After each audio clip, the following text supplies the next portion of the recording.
كرومبو كرومبو ما عندكش كرومبو. حصلت لي حكاية غريبة جدا في قطر الصعيد. كنت راجع من فرح ابن الحاج عوضين اللي كان معايا في المدرسة، ولما كنت قاعد في عربية القطر فجأة دخل عليا الكمساري وقال لي: الحقني يا استاذ كرومبو، العربية اللي جنبك فيها 3 والتلاتة بيقولوا ان هم اتسرقوا. ولما رحت اشوف ايه الحكاية لقيت الكابينة فيها 3 اشخاص يحيروا جدا. الاول العمدة الجرحي، راجل محترم جدا ومقتدر. التاني رشيدي، تاجر كبير من اسوان وبرضه راجل محترم جدا ومقتدر. والتالت الاستاذ صبحي، وده راجل اعمى، يعني صعب جدا يكون هو اللي سرق. ولما سألتهم ايه اللي حصل رشيدي قال: أنا ركبت القطر أول واحد وكنت تعبان فروحت في النوم، ولما قمت من النوم لقيت كل الفلوس اللي معايا اتسرقت.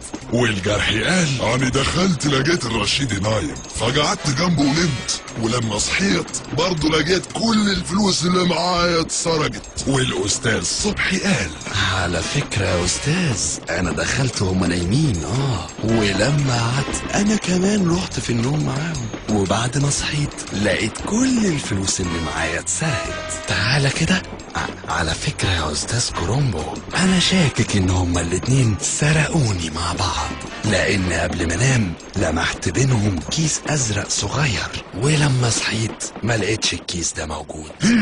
انا عرفت مين اللي سرق الفلوس. لو انت كمان عرفت اتصل وقول لنا مين هو.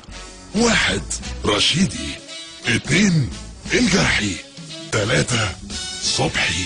اتصل من اي تليفون ارضي وقول لنا الحل على 09191 من اي تليفون ارضي، او اتصل من اي موبايل 2375، او ابعت SMS على 91174 تكسب 5000 جنيه اسبوعيا.